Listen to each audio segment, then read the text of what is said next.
Hello दोस्तों, स्वागत है आपका एक बार फिर से परीक्षा विजन यूट्यूब चैनल पर। तो दोस्तों, आशा करूंगा जिसका आरपीएफ का एग्जाम है उनके लिए यह वीडियो बहुत ही ज़्यादा कारगर साबित होगी, क्योंकि आरपीएफ के वे क्वेश्चन इसमें सेलेक्टेड और इम्पोर्टेंट रखे गए हैं जो एग्जाम में आने की पूरी पूरी संभावना है। 90% चांस है कि ये क्वेश्चन आपके एग्जाम में देखने को मिलने वाले हैं। अगर आप भी आरपीएफ की तैयारी कर रहे हैं तो नीचे मैंने प्लेलिस्ट बना दी है आरपीएफ कांस्टेबल 2025 भर्ती करके। तो वे आपकी लगभग लगभग 30 वीडियो होंगी। आप उन्हें सारी को देख कर जाना। 15-20 मिनट की वीडियो है। आपके 15 से 20 क्वेश्चन आपको जो है यहाँ पर आपको मिलने वाले हैं। ठीक है। तो दोस्तों, वीडियो को एक लाइक जरूर कर देना, और अगर आपको इसकी पीडीएफ चाहिए तो टेलीग्राम ग्रुप ज्वाइन कर लेना। वहां पर आपको टेलीग्राम ग्रुप में आपको इसकी पीडीएफ भी मिल जाएगी। नीचे डिस्क्रिप्शन में लिंक दिया हुआ है। तो पहले क्वेश्चन से हम शुरू करेंगे। पहला क्वेश्चन है आपका, भारत की सबसे लंबी रेलवे सुरंग कौन सी है। और एक बात और मैं आपको बताऊं, लगभग 60 क्वेश्चन होंगे। 50 क्वेश्चन आपके जीके जीएस और 10 क्वेश्चन आपके करंट अफेयर के रहने वाले हैं। ठीक है। आप इसमें से 30 प्लस अगर करते हो तो आपकी तैयारी बहुत ही बेस्ट चल रही है। तो क्वेश्चन है आपका, भारत की सबसे लंबी रेलवे सुरंग कौन सी है। तो आंसर होगा आपका पीर पंजाल सुरंग। ऑप्शन नंबर ए यहाँ पर करेक्ट हो जाएगा। ठीक है। यहाँ पर मैं आपको इसकी डिटेल बताऊंगा, फोटो भी आप देख सकते हो। ये आपकी पीर पंजाल की सुरंग है जो कि बहुत ही ज्यादा लंबी है। और यहाँ पर डिटेल में आप पढ़ोगे तो पीर पंजाल सुरंग है आपका, यह आंसर हो जाएगा। पीर पंजाल पर्वत श्रृंखला के मध्य से भारत की सबसे लंबी रेलवे सुरंग गुजरती है। यह जम्मू कश्मीर के बनिहाल काजीगुड़ रेलवे लाइन पर विशालकाय पीर पंजाल पर्वत श्रृंखला के पार एक 11 किलोमीटर की लंबी सुरंग है। ठीक है। ये एक क्वेश्चन यहाँ पर और बन जाता है कि जो सबसे लंबी सुरंग है वो आपकी कौन सी है। तो पीर पंजाल है। और कितने किलोमीटर की है। तो आपकी 11 किलोमीटर की है। ठीक है। ये दूसरा क्वेश्चन इसमें ऐड हो जाता है। अगले क्वेश्चन की बात करें दोस्तों, सभी क्वेश्चन जो है इंपोर्टेंट और सिलेक्टेड है। सभी क्वेश्चन आपको देखने हैं। अगला क्वेश्चन है, भारत का सबसे व्यस्त रेलवे स्टेशन कौन सा है। तो very very most important question है दोस्तों। अगर किसी को नहीं पता है, या फिर नॉर्मल आदमी है या फिर लड़की है, मतलब नॉर्मल इंसान को ही पता होना चाहिए कि भाई सबसे व्यस्त रेलवे स्टेशन जो है वो कौन सा होगा। तो आंसर है आपका Howrah. Howrah railway station is correct होगा। ऑप्शन नंबर ए यहाँ पर करेक्ट हो जाता है। बाकी डिटेल में आपको समझाता हूँ। यहाँ पर हावड़ा रेलवे स्टेशन भारत का सबसे व्यस्त रेलवे स्टेशन है। यह भारत का सबसे बड़ा रेलवे स्टेशन भी है। यहाँ 23 प्लेटफॉर्म और 25 ट्रैक है। यहाँ से रोजाना 10.8 लाख से ज़्यादा लोग सफर करते हैं। यह दक्षिण पूर्व रेलवे का मुख्यालय है। यह लाल रंग की ईंटों से बना है और औपनिवेशिक और स्वदेशी शैलियों का मिश्रण है। यहाँ पर आप देख सकते हो, ये मैंने यहाँ पर फोटो इसीलिए ऐड किया ताकि आप देख सको। यह आपका रेलवे स्टेशन की जो है तस्वीर है यहाँ पर। ठीक है। इस प्रकार का हावड़ा रेलवे स्टेशन का फेस दिखाई देता है बाहर से। अगले क्वेश्चन की बात करें, ये वेरी वेरी मोस्ट इंपोर्टेंट होने वाला है क्वेश्चन। ये आपको पता भी होना चाहिए। वेरी वेरी मोस्ट इंपोर्टेंट है ये। भारतीय रेलवे का स्थायी शुभांकर क्या है। तो स्थायी शुभांकर बताना है दोस्तों आपका। तो ये आपका फोटो है, यहाँ पर दिख रहा है। कभी कभी आप रेलवे स्टेशन पर गए वहां पर ये आपको मिला भी होगा। तो भोलू हाथी जो है यहाँ पर, ये आंसर होगा ऑप्शन नंबर ए। भोलू हाथी जो है यहाँ पर शुभांकर हो जाएगा भारतीय रेलवे का। ठीक है। बाकी डिटेल में भी आप यहाँ पर देखना चाहिए आपको। भारतीय रेलवे का स्थायी शुभांकर एक हाथी है जिसका नाम भोलू है। भोलू को भारतीय रेलवे की 150वीं वर्षगांठ पर डिजाइन किया गया था। इससे पहले पहली बार 16 अप्रैल 2002 को बेंगलुरु में प्रदर्शित किया गया था। 2003 में इसे भारतीय रेलवे का आधिकारिक शुभांकर बनाया गया। भोलू को ट्रेन मैनेजर ट्रेन गार्ड की पोशाक पहने दिखाया गया है। भोलू के हाथ में हरे लेंस वाला सिग्नल लैंप होता है। भोलू ताकत, विश्वसनीयता और रेलवे और राष्ट्र के बीच स्थायी बंधन का प्रतीक है। भोलू की तस्वीर कई रेलवे बोर्ड पर दिखाई जाती है। ठीक है। ये इसके बारे में अदर डिटेल है, यह भी आपको पढ़नी चाहिए। आगे चलते हैं। अगला क्वेश्चन दिया यहाँ पर, समान काम के लिए समान वेतन भारतीय संविधान में सुनिश्चित किया गया है। तो ये एक क्या है, मौलिक अधिकार या मौलिक कर्तव्य या फिर आर्थिक अधिकार। तो आंसर होगा आपका ऑप्शन नंबर डी, यानी कि राज्य के नीति निर्देशक सिद्धांत का एक ये अंग है। ऑप्शन नंबर डी यहाँ पर बिल्कुल करेक्ट हो जाएगा। अगले क्वेश्चन की बात करें, कपिल मुनि द्वारा प्रतिपादित दर्शन शास्त्र प्रणाली को क्या कहते हैं। तो आंसर होगा आपको ऑप्शन नंबर सी, यानी कि सांख्य दर्शन। ऑप्शन नंबर सी यहाँ पर बिल्कुल करेक्ट हो जाता है। भारतीय जो है षड दर्शन में सांख्य दर्शन एक प्रमुख दर्शन है जिसके प्रतिपादक कपिल मुनि है। ठीक है। यह अद्वैत वेदांत में सर्वथा विपरीत मान्यताएं रखने वाला दर्शन है, ये भी आपको याद रखना है। तो ऑप्शन नंबर सी यहाँ पर करेक्ट हो जाता है। अगला क्वेश्चन है यहाँ पर, पिछोरा भारत की एक क्या है? तो ये पनडुब्बी है या फिर बहुरेल रॉकेट लॉन्चिंग है या फिर युद्ध टैंक है? तो ये आपको बताना है। तो आंसर होगा आपका ऑप्शन नंबर डी, जमीन से हवा में मारकर मिसाइल है, मारक मिसाइल। ऑप्शन नंबर डी यहाँ पर बिल्कुल करेक्ट हो जाता है। अगले क्वेश्चन की बात करेंगे, भारत में राष्ट्रीय आय का आगणन तैयार कौन करता है? तो आगणन तैयार कौन करता है? तो आंसर होगा आपका केंद्रीय सांख्यिकीय संगठन, यानी कि option number D. Option number D यहाँ पर करेक्ट हो जाएगा। अगले क्वेश्चन की बात करेंगे, विश्व एड्स दिवस कब मनाया जाता है? वेरी वेरी मोस्ट इंपोर्टेंट, कई बार एग्जाम में पूछा भी जा चुका है। तो आंसर होगा आपका ऑप्शन नंबर ए, यानी कि 1 दिसंबर को। 1 दिसंबर को जो है एड्स दिवस मनाया जाता है। ऑप्शन नंबर ए यहाँ पर करेक्ट हो जाएगा। अगला क्वेश्चन होगा आपका, शास्त्रीय संगीत का प्रमुख स्रोत नाट्यशास्त्र किसकी देन है? तो आंसर होगा आपका भरत मुनि की। ऑप्शन नंबर बी, भरत मुनि यहाँ पर करेक्ट हो जाता है। डिटेल में कुछ इसके बारे में बताता हूँ। इनका समय 4वीं शताब्दी है, ठीक है। इनका जो समय है नाट्यशास्त्र का 4वीं शताब्दी हो जाएगा, ठीक है। और उसके बीच का माना जाता है, मतलब 4वीं शताब्दी के और 1ली शताब्दी के बीच का माना जाता है। इनके द्वारा रचित नाट्यशास्त्र भारतीय नाट्य और काव्य शास्त्र का आदि ग्रंथ भी यह माना जाता है। अगले क्वेश्चन की बात करेंगे, राष्ट्रपति शासन में राज्य का प्रमुख शासन संचालक कौन होता है? तो आंसर होगा आपका ऑप्शन नंबर ई, राज्यपाल। ऑप्शन नंबर बी यहाँ पर करेक्ट हो जाएगा। अगला क्वेश्चन है आपका, भारत में जोतों का औसत आकार घटाने का क्या कारण है? तो आंसर होगा आपका ऑप्शन नंबर सी, यानी कि 1 और 4। 1 और 4, भूस्वामी की ललक, ठीक है, और उत्तराधिकार का नियम। तो ऑप्शन नंबर डी करेक्ट हो जाता है। अगले क्वेश्चन की बात करेंगे, राष्ट्रपति शासन किसी भी परिस्थिति में 1 वर्ष से अधिक लागू नहीं हो सकता, परंतु अवधि 3 वर्ष तक बढ़ाई जा सकती है। यदि मतलब किस शर्त पर, किस वजह पर? तो आंसर होगा आपका, चुनाव आयोग घोषणा करे कि परिस्थिति चुनाव अयोग्य नहीं है। तो ऑप्शन नंबर सी यहाँ पर करेक्ट हो जाएगा।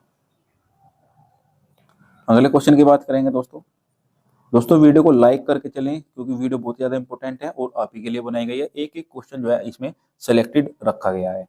तो क्वेश्चन है आपका, अशोक विश्व के महान सम्राटों में श्रेष्ठ इसलिए माना जाता है क्योंकि उसने नैतिकता के उत्तम आदर्श द्वारा शासन किया था। ऑप्शन नंबर बी यहाँ पर बिल्कुल करेक्ट हो जाएगा। अगले क्वेश्चन की बात करेंगे, ब्याज दर नीति किसका अंग है? तो बताना है ब्याज दर किसकी नीति अंग है? तो आंसर होगा आपका मौद्रिक नीति की। ऑप्शन नंबर सी यहाँ पर बिल्कुल करेक्ट हो जाता है। नेक्स्ट है, जिंक के मेल से किस धातु का निर्माण होता है? तो ये आपको बताना है। तो जिंक के मेल से किस धातु का निर्माण होता है? आंसर होगा आपका ऑप्शन नंबर, यानी कि चांदी और शीशा, इन दोनों का मिश्रण होता है जिंक के मेल से, ठीक है। तो ये यहाँ पर करेक्ट हो जाएगा, यानी कि यहाँ पर देखेंगे ऑप्शन नंबर बी में करेक्ट होगा, चांदी और शीशा निर्माण होता है। Option number B is right हो जाता है। अगला है, किस प्राचीन हिंदू शासक के दरबार में भी नवरत्नों की एक मंत्री परिषद थी? तो आंसर होगा आपका Chandragupta Vikramaditya. Option number C यहाँ पर करेक्ट हो जाता है। चंद्रगुप्त शासक जो है, चंद्रगुप्त विक्रमादित्य के शासनकाल में 9 रत्नों का एक मंत्री परिषद था, जिसमें 9 दरबारी थे। इसमें कालिदास, ठीक है, धनवंतरी, सणपक, अमर सिंह, शंकु बोताल भट्ट और कर घटक करपर, वारह मिहिर एवं वर रुचि विद्वान थे। ये आपके जो है 9 रत्न थे, ठीक है। नेक्स्ट क्वेश्चन की बात करें, रघुराम राजन कमेटी निम्न में से किस विषय से संबंधित है? तो आंसर होगा आपका ऑप्शन नंबर बी, यानी कि आर्थिक क्षेत्र में सुधार। ऑप्शन नंबर बी यहाँ पर करेक्ट हो जाता है। अगला क्वेश्चन है, लौह तत्व या लौहांश के आधार पर दिए गए अयस्कों को घटाते हुए क्रम में व्यवस्थित करें। तो आंसर होगा आपका 16 का बी, यानी कि 16 का बी। तो पहले पर आएगा दूसरा, पहले पे आ जाएगा, ठीक है, फिर आ जाएगा पहले दूसरा, फिर आएगा तीसरा, फिर आएगा चौथा। तो ये आंसर होगा option number B.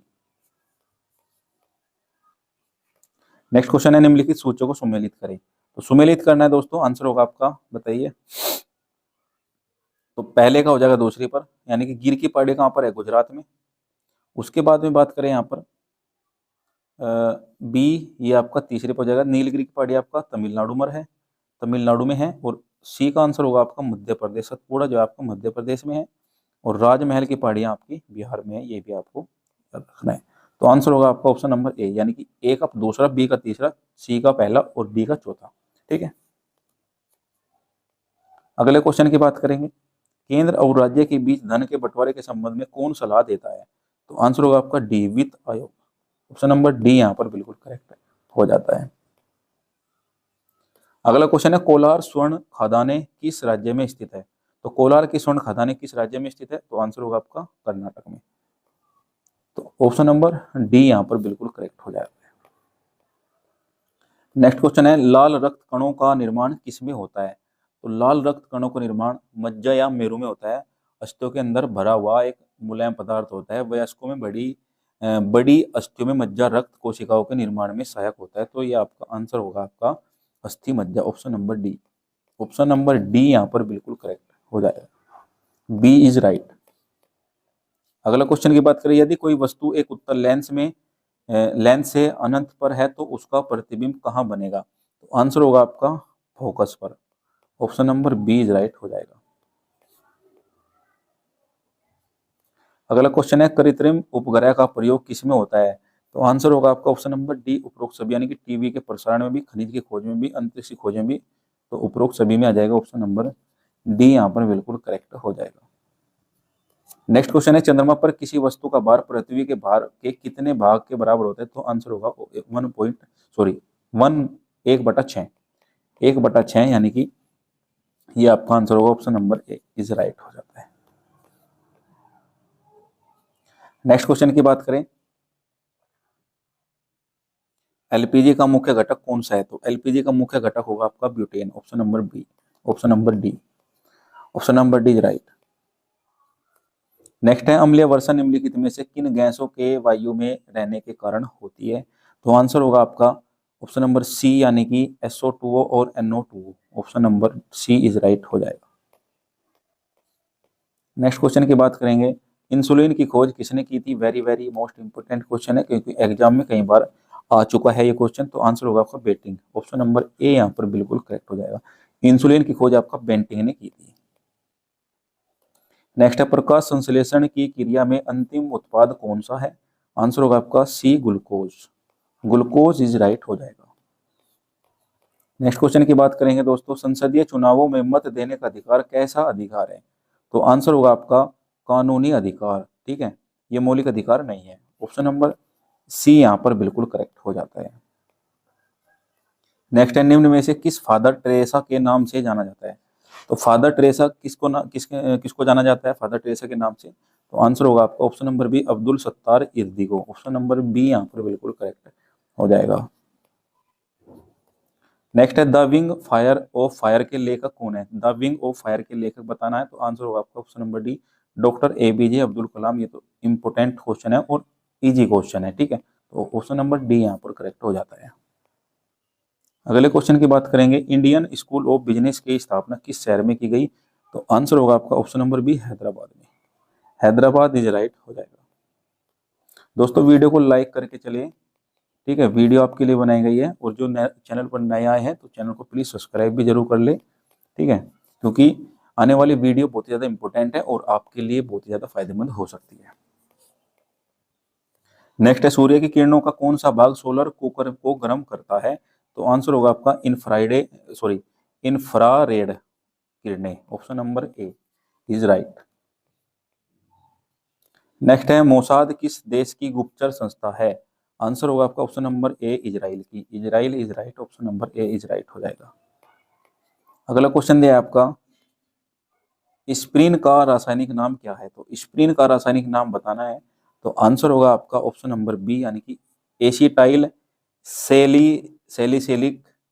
Salicylic acid, option number B is right.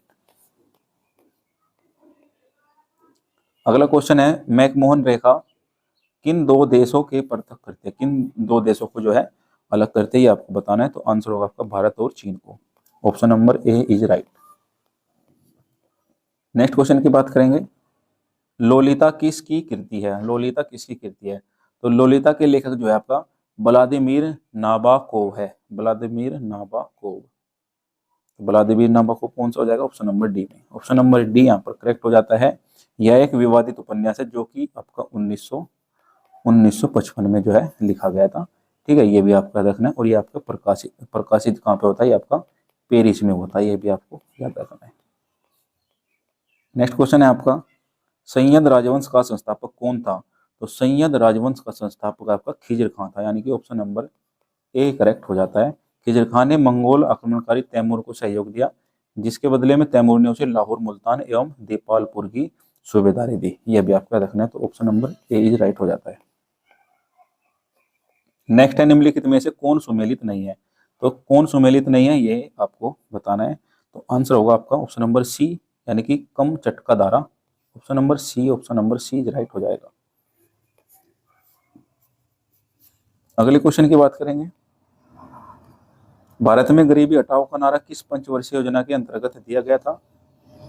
Answer होगा आपका ऑप्शन नंबर सी, यानी कि 5वीं पंचवर्षीय योजना के। ऑप्शन नंबर सी यहाँ पर करेक्ट हो जाएगा। भारत में गरीबी हटाओ का नारा 5वीं पंचवर्षीय योजना के अंतर्गत दिया गया। इस योजना का कार्यकाल जो है आपका 1974 से लेकर 78 तक रहा, ये भी आपको याद रखना है। इस योजना का मुख्य उद्देश्य गरीबी उन्मूलन एवं आत्मनिर्भरता की प्राप्ति थी। ठीक है, अगला क्वेश्चन है आपका, शरीर का निर्माणकर्ता किसे कहते हैं? तो शरीर का जो निर्माणकर्ता होता है वो आपका प्रोटीन होता है, यानी कि option number B is right. Next है, भारत के किस राज्य में पोलो खेल का उद्गम माना जाता है? तो आंसर होगा आपका ऑप्शन नंबर बी, मणिपुर में। Option number B is right हो जाएगा। नेक्स्ट है, लोरियस पुरस्कार किस क्षेत्र में उत्कृष्ट उपलब्धियों के लिए प्रदान किया जाता है? तो आंसर होगा आपका ऑप्शन नंबर सी, खेल में। खेलों में ये दिया जाता है, ऑप्शन नंबर सी यहाँ पर करेक्ट हो जाएगा। अगला है, वर्ष 2024 में प्रारंभ की गई प्रधानमंत्री सूर्योदय योजना किससे संबंधित है? तो आंसर होगा आपका छतों पर सोलर पैनल लगाने के लिए। ऑप्शन नंबर ए ही यहाँ पर सही हो जाता है। नेक्स्ट है, केंद्रीय कैबिनेट द्वारा स्वीकृत मीनामाता कन्वेंशन समझौते का संबंध किस क्षेत्र से है? तो आंसर होगा आपका पारा यौगिक उन्मूलन से, यानी कि ऑप्शन नंबर बी यहाँ पर बिल्कुल करेक्ट हो जाएगा। अगले क्वेश्चन की बात करेंगे, जनवरी 2024 में किस राज्य सरकार ने सड़क दुर्घटनाओं को रोकने व ग्रामीण स्वास्थ्य देखभाल हेतु सड़क सुरक्षा बल लॉन्च किया है? तो आंसर होगा आपका ऑप्शन नंबर ए, पंजाब राज्य ने किया है। ऑप्शन नंबर ए यहाँ पर करेक्ट हो जाएगा। नेक्स्ट है, जनवरी 2024 में आयोजित भारत अंतर्राष्ट्रीय विज्ञान महोत्सव 2024 का विषय क्या रहा? तो आंसर होगा आपका अमृत काल में विज्ञान व प्रौद्योगिकी सार्वजनिक आउटरीच। ऑप्शन नंबर ए ही यहाँ पर सही हो जाएगा। नेक्स्ट है, भारतीय सेना में सूबेदार का पद पाने वाली पहली महिला कौन बनी? तो आंसर होगा आपका option number A, Preeti Rajak. Option number A यहाँ पर करेक्ट हो जाएगा। अगले क्वेश्चन की बात करेंगे, सबसे लंबा रेलवे पुल किस नदी पर बना हुआ है? ये आपको बताना है। तो आंसर होगा आपका ऑप्शन नंबर बी, सोन नदी पर। ऑप्शन नंबर बी यहाँ पर बिल्कुल करेक्ट हो जाएगा। भारत में सबसे बड़ा रेलवे पुल सोन नदी पर निर्मित है। यह पुल पटना के दीघा घाट और सोनपुर के पहलेजा घाट को जोड़ता है। इस पुल का निर्माण जो है